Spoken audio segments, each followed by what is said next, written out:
Hello दोस्तों, good morning all of you. जैसा कि आपको पता है कि daily early morning current affair की क्लास आपके लिए कराई जाती है सुबह 6:30 बजे।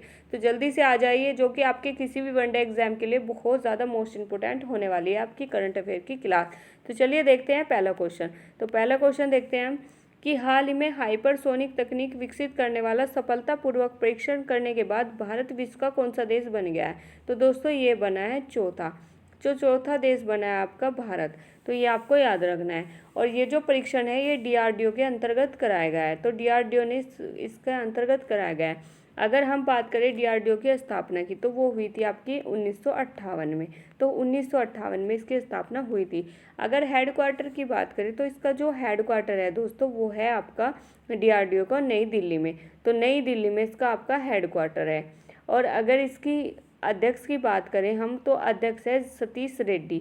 तो सतीश रेड्डी इसके अध्यक्ष है। तो इतना आपको याद रखना है। नेक्स्ट क्वेश्चन देखते हैं हम। नेक्स्ट क्वेश्चन आपका स्क्रीन पे आ चुका है। क्वेश्चन देखिए कि हाल ही में एफआई इटालियन ग्रैंड प्रिक्स किसने जीती है। तो ये जीती है पिएरे गैसलीनी ने। तो पिएरे गैसलीनी ने जीता है ये इटालियन ग्रैंड प्रिक्स। तो ये किस कंट्री से बिलोंग करते हैं। तो ये करते हैं दोस्तों फ्रांस से। तो ये फ्रांस से बिलोंग करते हैं। देखिए इनका नाम इम्पोर्टेंट क्यों हो जाता है। इनका जो नाम है वो इसलिए इम्पोर्टेंट हो जाता है कि ये पहले ग्रैंड प्रिक्स जीतने वाले प्लेयर बने हैं। और ये जो ग्रैंड स्लैम है दोस्तों, ग्रैंड ये है आपका इटली में। तो इतना आपको याद रखना है। और अगर हम बात करें अदर ऑप्शन से डिस्कस करें, तो पहले स्थान पर आपके पिएरे।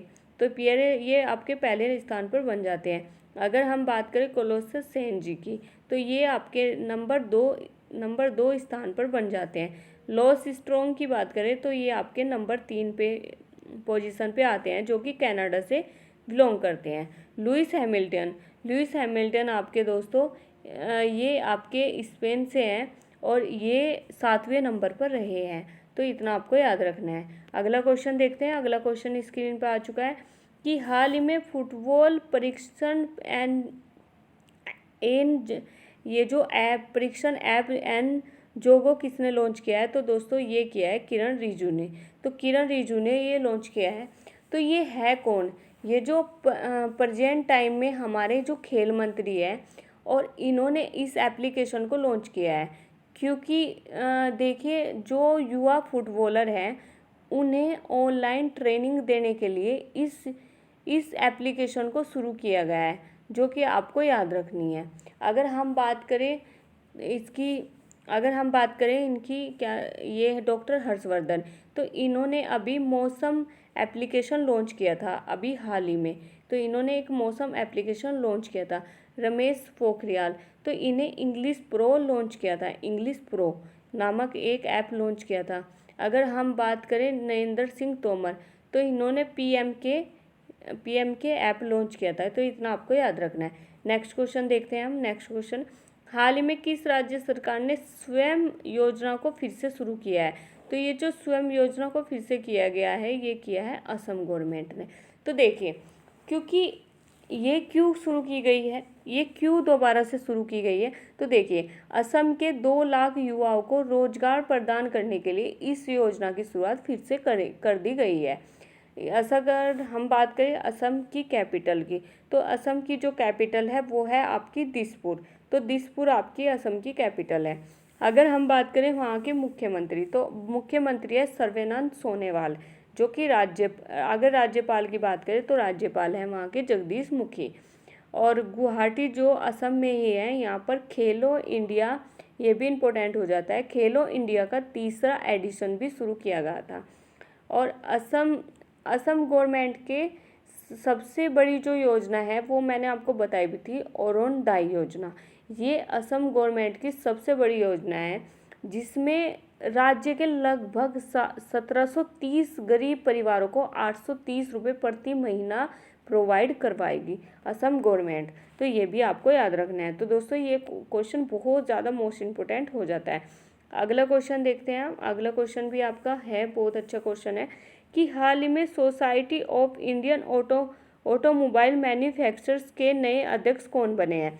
तो ये जो हाल ही में society of Indian automobile manufacturers के कौन बने हैं दोस्तों? ये बने आपके केनिची आयुकावा। तो केनिची आयुकावा ऑटोमोबाइल मैन्युफैक्चरर्स के न्यू अध्यक्ष बन गए हैं। तो ये आपको याद रखना है। मैन्युफैक्चरर्स की जो शुरुआत हुई थी वो हुई थी 2012 में। तो 2012 में इसकी शुरुआत की गई थी और इसका जो हेडक्वार्टर है दोस्तों वो है आपका नई दिल्ली में। तो इसका जो हेडक्वार्टर है वो है नई दिल्ली में। इसके जो अध्यक्ष बने हैं वो बने हैं केनिची आयुकावा। तो इतना आपको याद रखना है। और अगर हम बात करें अदर ऑप्शंस डिस्कस करें दोस्तों, तो अदर ऑप्शंस को डिस्कस कर लेते हैं। जो मुरली मुरली राम किशन है ये साउथ इंडियन बैंक के सीईओ बने हैं। तो साउथ इंडियन बैंक के सीईओ बने हैं। एस कृष्णानंद, तो एस कृष्णानंद ये पंजाब सिंडिकेट बैंक के सीएमडी बने हैं। तो इतना आपको याद रखना है। तो दोस्तों ये इम्पोर्टेंट हो जाते हैं। अगला क्वेश्चन देखते हैं कि हाल ही में इटली में भारत का राजदूत किसे नियुक्त किया गया है? तो दोस्तों ये जो नियुक्त किया गया है ये किया गया है नीना मल्होत्रा को। तो ये नीनी आ गया, लेकिन ये नीना मल्होत्रा को। तो इसमें क्या है, इटली में भारत का नया राजदूत बनाया गया है, नियुक्त किया गया है। तो दोस्तों ये आपका क्वेश्चन इम्पोर्टेंट हो जाता है। तो ये जो इटली की बात करें तो इटली जो है वो आपका यूरोप महाद्वीप में पड़ता है। और वहाँ की जो कैपिटल की बात करें तो कैपिटल है दोस्तों रोम। तो रोम वहाँ की इटली की कैपिटल हो जाती है। इटली में हेडक्वार्टर भी है एक एफ ए ओ का भी हेडक्वार्टर आपका इटली में। स्ट्राम्बोली ज्वालामुखी जो कि विस्फोट हुआ था ये भी इटली में ही हुआ था। इटली की एक गंगा भी कहते हैं जो कि पो नदी को कहते हैं। तो ये भी आपको याद रखना है। अगर हम बात करें अदर ऑप्शन से डिस्कस करें दोस्तों, जो ये मोनिका मेहता है ये स्विट्जरलैंड में इंडिया की नए अम्बेसडर बनाई गई है, स्विट्जरलैंड में। तो ये आपको याद रखना है। राज श्रीवास्तव की बात करें तो जो ये राज श्रीवास्तव है ये कोरिया में यानी साउथ कोरिया में भारत की इंडिया की नई अम्बेसडर बनाई गई है। अगर हम बात करें राहुल श्रीवास्तव की तो ये रोमानिया में भारत के अम्बेसडर बनाए गए हैं। तो इतना आपको याद रखना है। अगला क्वेश्चन देखते हैं कि अगला क्वेश्चन आ जाता है आपका स्क्रीन पे। बहुत अच्छा क्वेश्चन है दोस्तों, बहुत ही मोस्ट इम्पोर्टेंट भी आपके लिए हो जाता है। तो चलिए देखते हैं question. Half half clean air for blue sky कब मनाया जाता है?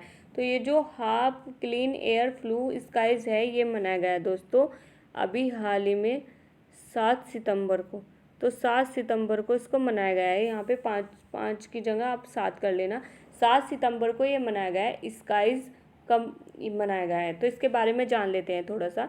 तो इसके बारे में देखिए ये जो बेसिकली मनाया क्यों जाता है, तो ये बहुत ज़्यादा मतलब सोचने वाली बात है कि इसको मनाया क्यों जाता है। तो देखिए जो इन्वायरमेंट के प्रति जो जागरूकता है लोगों में यानी उसके अवेयरनेस पैदा करने के लिए ये मनाया जाता है। और अगर हम बात करें अदर ऑप्शंस की डिस्कस करें दोस्तों, तो जो 29 अगस्त है ये नेशनल स्पोर्ट्स डे के नाम से मनाया जाता है। और अगर बात करें इंटरनेशनल स्पोर्ट्स डे तो ये 6 अगस्त को मनाया जाता है। तो इतना आपको याद रखना है। 2 सितंबर की बात करें तो 2 सितंबर को आपका वर्ल्ड कोकोनट डे मनाया गया था, वर्ल्ड कोकोनट डे। तो ये मनाया गया था। 5 सितंबर की बात करें तो 5 सितंबर को आपका टीचर डे मनाया गया था। तो ये भी आपको याद रखना है। एक और डे मनाया गया था तो इंटरनेशनल टीचर्स डे और इंटरनेशनल चैरिटी डे। तो चैरिटी डे भी इसको 5 सितंबर को ही मनाया गया था। अगला क्वेश्चन देखते हैं। अगला क्वेश्चन बहुत इम्पोर्टेंट है। हाल ही में पहली बार कैनी बीच परियोजना स्थापित करने की योजना बनाई गई है। तो दोस्तों वो बनाई गई जम्मू कश्मीर में। तो जम्मू कश्मीर में कैनी बीच परियोजना स्थापित की गई है। तो ये आपको याद रखना है। जम्मू कश्मीर में Indian institute of integrative medicine, तो ये आपको याद रखना है। इसकी जो स्थापना की जाएगी वो कनाडा के सहयोग से की जाएगी। तो ये आपको याद रखना है पहला विदेशी निवेश होगा जो कि उत्तर भारत का पहला बायोटेक की बात करें तो पहला जो बायोटेक औद्योगिक पार्क है वो कठुआ में खोला जाएगा। तो ये आपको याद रखना है। और अगर हम बात करें यहाँ की राजधानी की, तो जो श्रीनगर की जो राजधानी है वो गर्मी में आपकी श्रीनगर राजधानी हो जाती है जम्मू कश्मीर की। सर्दी की बात करें शीतकालीन में आपकी जम्मू कश्मीर ही बन जाती है। अगर हम बात करें यहाँ पे आपके लोकसभा सीट की, तो लोकसभा सीट आपकी आती है 114। और अगर हम बात करें यहाँ की राज्यसभा, तो राज्यसभा की सीट आती है यहाँ पे 4। और अगर हम बात करें विधानसभा, तो विधानसभा की जो सीट आती है वो भी आपकी 4 ही आती है। तो इतना आपको याद रखना है। आगे इसके कुछ नृत्य जान लेते हैं जम्मू कश्मीर के। तो यहाँ का जो नृत्य है, एक है राउप और हिकट, मडजस, कुदगाड़ी और आपका नाच दमाली, ये आपके यहाँ के कुछ नृत्य हो जाते हैं। और अगर हम बात करें जम्मू कश्मीर को अभी हाल ही में जीआई टैग भी मिला है। तो हाल ही में केसर को जीआई टैग मिला है, जो 3 तरह का केसर होता है। एक तो लाचा केसर, मोगरा केसर, तो ये केसर होते हैं जिनको इस जम्मू कश्मीर को जीआई टैग मिला है, लाचा केसर, मोगरा केसर। तो ये आपको याद रखना है। चलिए देखते हैं अगला क्वेश्चन है, हाल ही में 10 हफ्ते 10 बजे 10 मिनट अभियान किसने शुरू किया है? तो ये किया है दिल्ली गवर्नमेंट ने। तो दिल्ली गवर्नमेंट ने इसको शुरू किया है। तो अगर बात करें दिल्ली के सीएम की, तो दिल्ली के जो मुख्यमंत्री है वो है अरविंद केजरीवाल। और ये जो इन्होंने योजना चलाई थी दोस्तों, वो चलाई थी डेंगू वायरस से होने वाली मच्छर से जनित एक बीमारी है। तो उसके लिए इन्होंने पहले भी इस योजना को चलाया था, दोबारा से फिर चलाया कि उसको लोगों को जागरूक किया जा सके। और अगर हम बात करें यहाँ के, मैंने मुख्यमंत्री आपको बता दिए, उपराज्यपाल, तो वो है अनिल बैजल। और अगर हम बात करें विधानसभा सीट की, तो विधानसभा सीट आती है आपकी 70। और पशु, यहाँ की बात करें पशु, दिल्ली का राजकीय पशु वो है आपका नीलगाय। तो ये आपको याद रखना है। अगला क्वेश्चन देखते हैं। अगला क्वेश्चन है, हाल ही में महासंग्राम योजना किस राज्य ने शुरू की है? तो दोस्तों वो किया है हाल ही में हरियाणा ने। तो हरियाणा ने शुरू किया है। जो गांव में जो शहरों के जैसे विकसित होते हैं, तो उनको मतलब गांव में जो घर होते हैं उनको शहरों की तरह विकसित करने के लिए ये योजना चलाई गई है। तो ये आपको याद रखना है। अगर हरियाणा की बात करें, तो हरियाणा का गठन हुआ था पंजाब से अलग होके 1 नवंबर 1966 को इसकी स्थापना की गई थी। ज़िले की बात करें तो इसमें 22 ज़िले आते हैं आपके हरियाणा में 22 ज़िले आते हैं। विधानसभा सीट आपकी है इसमें 90 विधानसभा सीट है। और लोकसभा सीट की बात करें तो लोकसभा सीट इसमें 10 है। राज्यसभा की बात करें तो वो आती है आपकी 5। अगर यहाँ के मुख्यमंत्री की बात करें तो वो है मनोहर लाल खट्टर। तो ये आपको याद रखना है दोस्तों, बहुत मोस्ट इम्पोर्टेंट क्वेश्चन आपके लिए हो जाते हैं। तो चलिए देखते हैं अगला क्वेश्चन। तो अगला क्वेश्चन है दोस्तों, अगला क्वेश्चन भी आपके लिए बहुत मोस्ट इम्पोर्टेंट हो जाता है।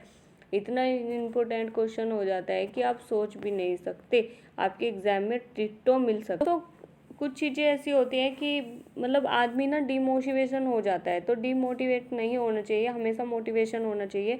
और आप अपने अंदर एक सक्षमता लाओ कि आप कर सकते हो, कोई डू इट, तो आप कर सकते हो। तो ये आप ठानो और एक कलम पकड़ लो। तो कलम में वो ताकत होती है कि आप जो चाहोगे वो आपको मिलेगा। तो ये आपको दशरथ माझी ने भी पत्थर तोड़ा था, तो उनको देखो, अर्जुन ने भी तीर चलाए थे, तो कम से कम उनसे कुछ सीखने को मिलता है। तो हमेशा लाइफ में कुछ अच्छा करो और अच्छा ही आपको मिलेगा। और हमेशा डेली मॉर्निंग में उठकर अपने लिए एक टारगेट फिक्स करो और पूरा दिन उसको अचीव करने में लगा दो, तो आपकी लाइफ ऑटोमेटिकली चेंज हो जाएगी। तो चलिए देखते हैं, हाल ही में जारी किए गए ease of doing business index 2019 में कौन सा राज्य टॉप पर रहा है? तो दोस्तों ये जो रहा है टॉप पर, तो उसकी बात कर लेते हैं चलिए। तो वो रहा है आपका आंध्र प्रदेश। तो आंध्र प्रदेश आपका टॉप नंबर पर रहा है। तो दोस्तों आपने डूइंग बिजनेस सुना भी होगा, तो ये रिलीज